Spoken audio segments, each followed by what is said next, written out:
Prime Minister has crafted an image. The crafting started happening before 2014 of a man, of a leader who roared when it came to national security, when it came to other aspects of border security. Such an image is not crafted for free. To destroy someone's image and to create someone's image, you need to spend millions. Several companies were involved. Millions were spent, and of course, the investment paid off. He kept winning elections in states and also at the center. Today, we see the same man running for cover, sitting silently, not uttering a word, not tweeting a single post when it comes to the issue of Chinese incursions on our territory. The Prime Minister either keeps quiet on the issue or misleads the country by giving clean chit to China, saying no one has entered into our territory. These famous words, these infamous words, these notorious words will haunt each and every single Indian. After all, we lost our soldiers, our brave soldiers. These words are not going away in a hurry. So much so that a document that talks of these incursions in Ladakh vanishes from the website of the Ministry of Defense. It is removed within hours of being posted, being uploaded. Of course, most of us have screenshots of that document. That document contradicts the Prime Minister. The Prime Minister has been contradicted on this on several occasions, but this was a documentary contradiction of what the Prime Minister, of the clean chit that the Prime Minister gave to China. But that document was removed. Why? No one knows. We've also heard the loud silence of the Prime Minister when we asked him questions on the contributions made by those Chinese companies which have come under a huge question mark. When they made contributions to the PM Cares Fund, silence, no response, no reply by the Prime Minister of India. The country is surprised at the attempts being made by the Prime Minister and his colleagues to intimidate those of us into silence, those of us who ask him these tough questions, who expect him to protect the boundaries and the borders of our country. Instead of responding to your Raj Dharma, we are only advising you to follow your Raj Dharma.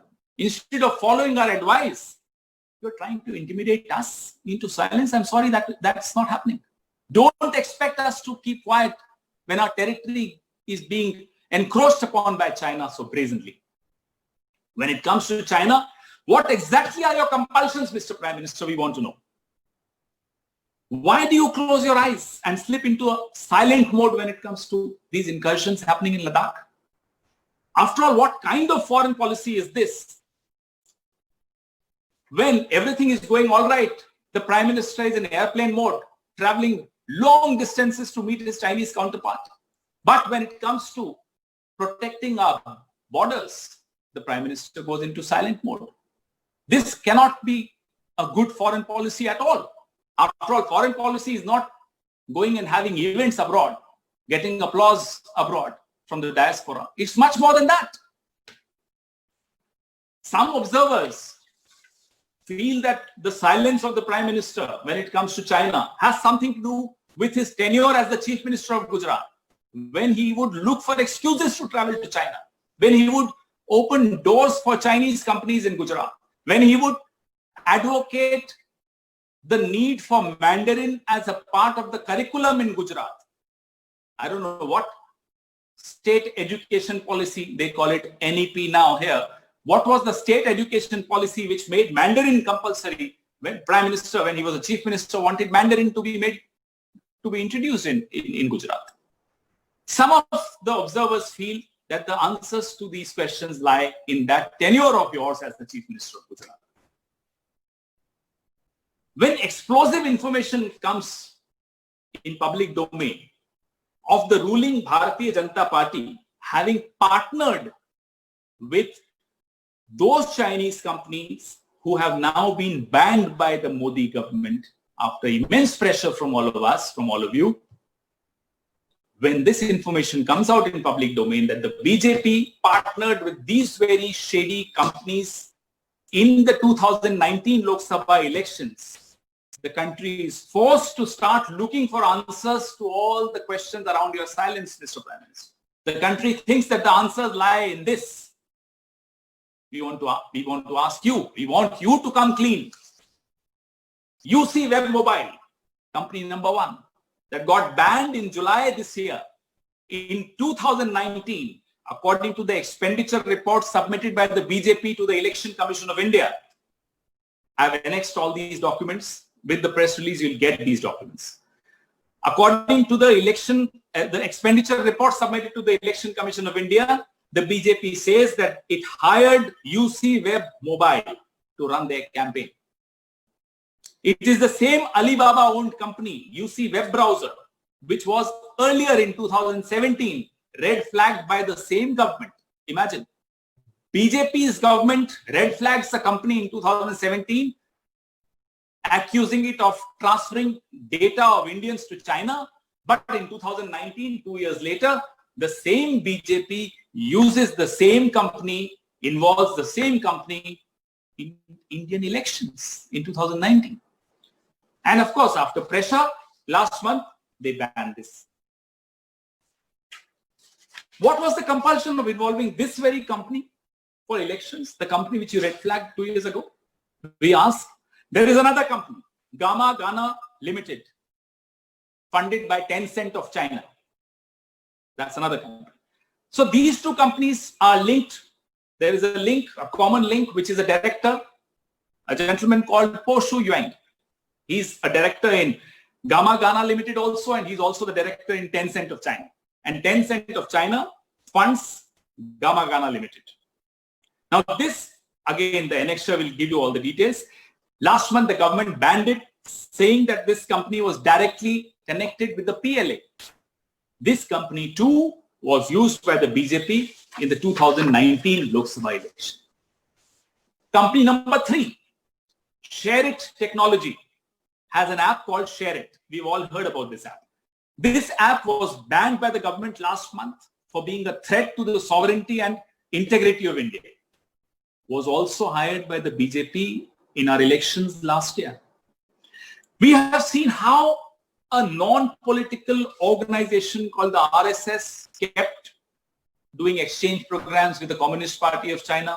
Fair enough. Maybe there was a need. Maybe there was a compulsion. We don't know of that compulsion. We have no answers. We've been asking questions.